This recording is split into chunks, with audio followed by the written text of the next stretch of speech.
삼형제는 세트입니다. 그러니까 어떠한 물체를 위에서 바라보는 거랑 앞에서 바라보는 거랑 옆에서 바라보는 거랑 모습이 다 다를 수 있잖아요. 그러니까 같은 문제를 서로 각기 다른 층 위에서 바라본 것이 무기력, 우울, 불면, 불안 이렇게 보시면 됩니다. 그래서 얘네는 근본적인 하나가 해결되지 않으면요, 얘네가 해결될 수가 없는 것이고요. 각기 따로 해결하려고 하다 보면은 표면층에서만 해결책이 접근되겠죠. 그러다 보니까 당연히 근본적인 해결이 될 수가 없고 다른 것들은 해결될 수가 없는 겁니다. 하지만 반대로 얘기를 하자면은 하나의 문제만 해결되면 모든 것이 다 해결된다는 것이에요. 구체적으로 이야기를 하면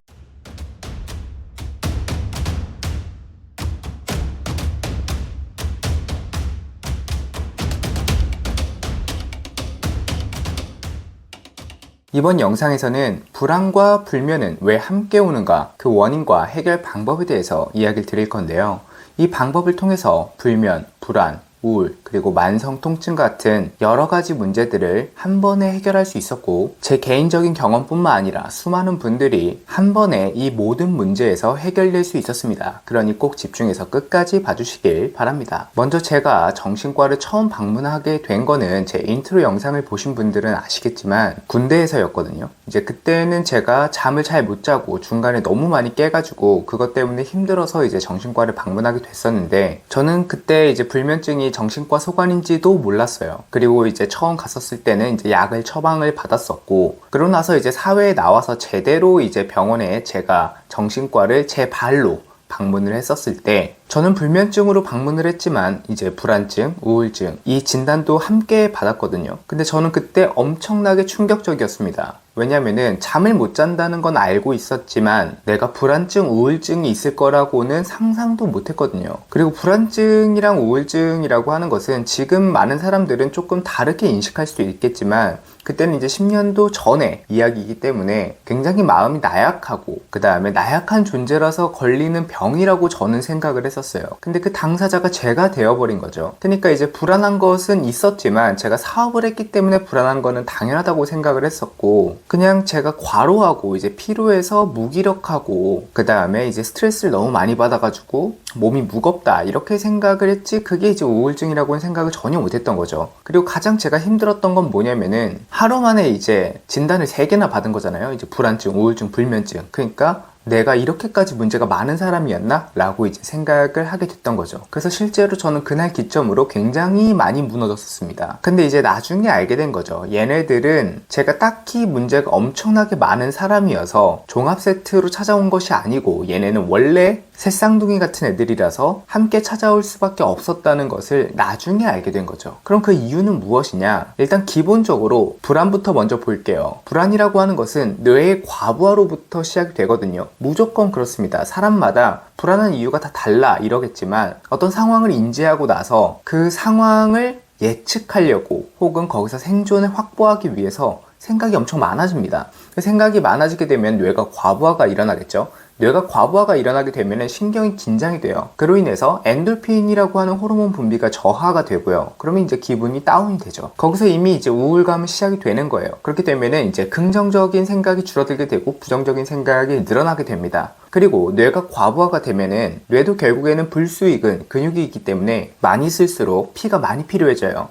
그러면은 심장에서 머리 쪽으로 피를 보내기 위해선 중력을 거슬러서 심장에서 머리 쪽으로 피를 보내야 되거든요. 그럼 심장이 긴장되고 무리될 수밖에 없잖아요. 그로 인해서 우리는 불편하고 불안한 감정을 인지하게 됩니다. 이것을 조금 더 전문적이고 체계적으로 말한다면은 뇌의 과부하로 인해서, 그러니까 중추신경계의 긴장으로 인해서 교감신경이 항진됐다, 이렇게도 볼 수 있고 자율신경이 실조됐다라고도 볼 수 있겠죠. 어쨌든 그런 현상으로 인해서 각성 상태가 일어나는 거예요. 그러니까 심장이 빨리 뛰고 불편하고 불안해진 상태에서 상황을 보고 또 생각을 하게 되니까 점점 더 불안한 생각이 증폭되어 나가겠죠. 이것을 스노우볼 이펙트라고 합니다. 작은 생각의 불씨가 부정적인 결론으로 귀결되는 거죠. 그렇게 이제 불안증은 점점 커지게 되는데요. 문제는 무엇이냐면요, 내가 이 불안함을 잊기 위해서 대부분 사람들은 적극적으로 이 문제를 해결하려고 하거나 아니면 피하려고 하거나, 그러니까 싸우거나 혹은 피하거나 둘 중에 하나를 선택하게 돼요. 싸우려고 하는 사람들은 계속해서 이 예측이 안 되는 문제를 해결하려고 노력을 하고요. 이 문제를 해결하기 위해서 자꾸만 에너지를 소비하게 되고요. 그다음 두 번째로 도망을 가려고 하는 사람도 같은 패턴은 아니지만 결과적으로는 같은 결과를 일으키는데요. 불안이라고 하는 것은 겪어보신 분들은 아시겠지만 굉장히 자극이 세죠.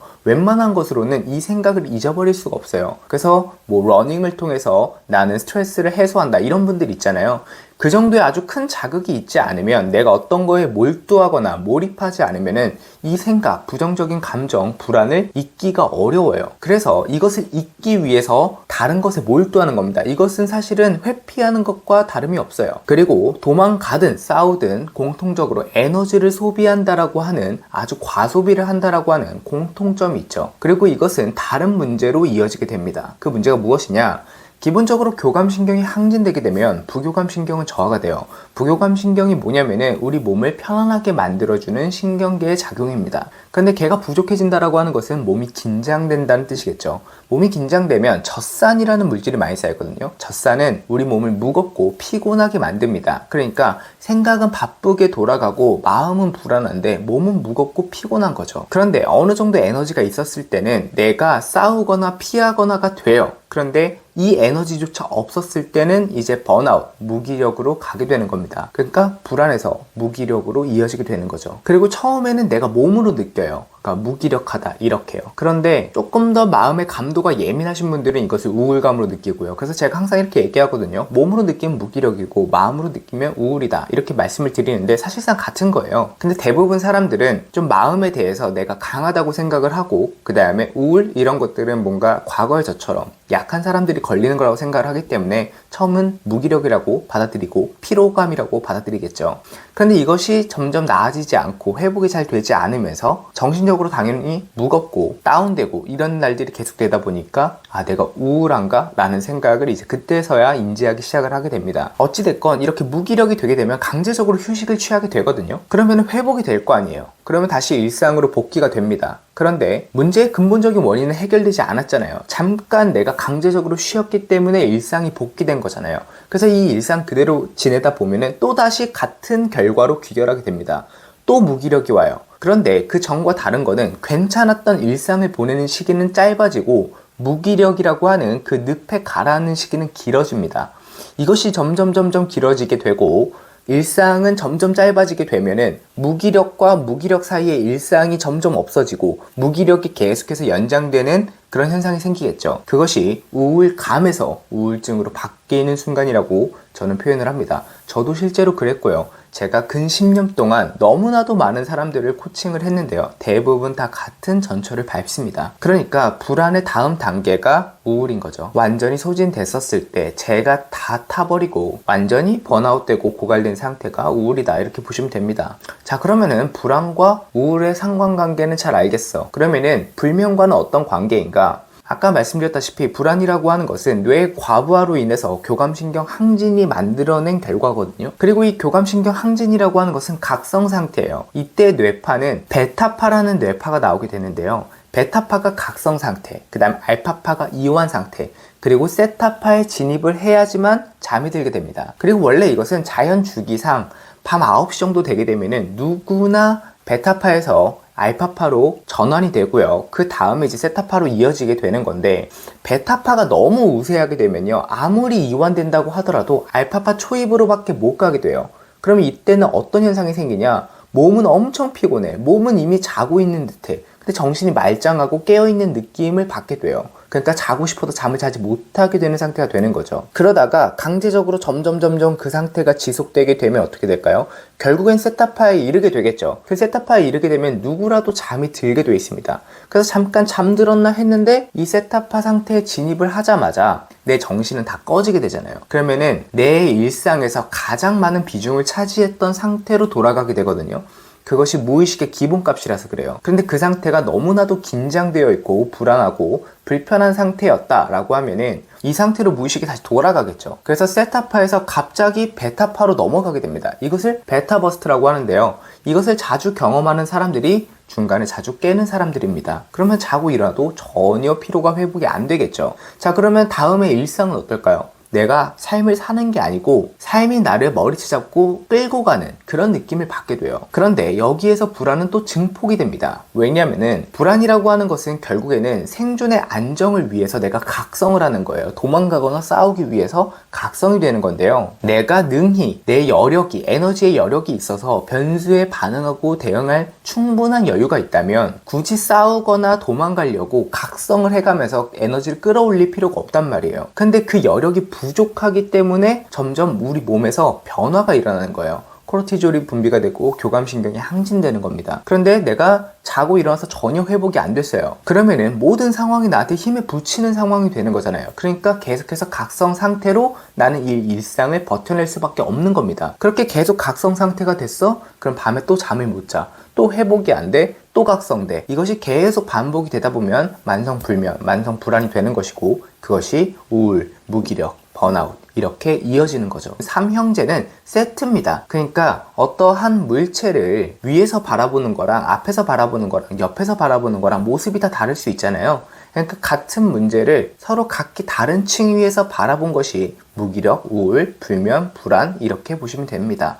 물론 그 가운데서 신경이 긴장되고 근육이 긴장되다 보니까 얘네가 신경과 혈관을 압박해서 통증, 그 다음에 몸이 불편한 것은 당연히 있을 수밖에 없고요. 그러니까 하나의 문제인데 내가 이것을 각기 다르게 인지하고 상관관계를 모르다 보면은 나는 정말 문제가 많은 사람이라고 느낄 수밖에 없겠죠. 그래서 얘네는 근본적인 하나가 해결되지 않으면요, 얘네가 해결될 수가 없는 것이고요. 각기 따로 해결하려고 하다 보면은 표면층에서만 해결책이 접근되겠죠. 그러다 보니까 당연히 근본적인 해결이 될 수가 없고 다른 것들은 해결될 수가 없는 겁니다. 하지만 반대로 얘기를 하자면은 하나의 문제만 해결되면 모든 것이 다 해결된다는 것이에요. 구체적으로 이야기를 하면 무의식의 안정으로 뇌의 과부하가 안정이 됐어요. 그러면은 생각이 줄어들고 기본적으로 엔돌핀이 나옵니다. 그래서 우울한 사람들은 기본적으로 2단계, 가장 1단계거든요. 여기서 기분이 뭔가 좀 달라진 것이 느껴져요. 나는 그대로인데 내 상태가 바뀌잖아요. 그럼 내가 결국에 세상을 바라보는 거 아닙니까? 그러니까 세상이 달라졌다고 느껴져요. 그 다음에 뇌의 과부하가 안정되면 심장이 긴장할 이유가 없잖아요. 그렇게 교감신경이 안정되다 보니까 불편하고 불안한 감정이 사라지게 됩니다. 두근거림이 사라지고 긴장감이 사라지고 막연한 불안감이 해소가 되는 거죠. 그러면 어떻게 될까요? 마음이 편안해지고 감정이 안정되는 거죠. 그럼 불안이 사라지게 되는 거예요. 그 다음에 부교감신경이 안정되면서 젖산이 풀리게 되거든요. 그런데 여기서 저는 항상 불면증이 가장 쉽다고 이야기를 하는 게, 불면증이라고 하는 것은요, 잠을 못 자는 행위잖아요. 잠은 우리 몸의 생리적인 현상이에요. 잠을 못 자면요, 그 피로가 어디 가지 않아요. 내가 하루 지났다고 해서 사라지는 게 아닙니다. 그런데 교감신경이 항진되게 되면은 이 자극을 다 느낄 수가 없거든요. 왜냐면은 모든 고통을 다 느끼고 살면은 살 수가 없어요. 그래서 방어기제로 이 자극에 대한 그 감도를 끄는 겁니다. 그런데 내 몸이 풀리게 돼. 그럼 이 방호벽이 해제가 된단 말이에요. 그럼 그동안 쌓여있던 피로가 둑이 터지듯이 그냥 나를 덮쳐와요. 그래서 대부분 이 프로세스를 하는 도중에 잠드시는 경우가 거의 다반사입니다. 어찌됐건 몸이 풀리게 되면서 나도 모르게 잠이 들게 되는 거죠. 그럼 정상적으로 잠을 자게 되죠. 그럼 이전보다 회복이 됐죠. 거기다가 나는 언제 어디서나 이렇게 교감신경을 안정시키고 부교감을 활성화시키고 뇌의 과부하를 안정시키고 무의식을 안정시킬 수 있죠. 그럼 이게 베이스가 될 거 아닙니까? 그럼 계속해서 감정적으로 편안한 상태, 그 다음에 에너지가 충만한 상태가 돼요.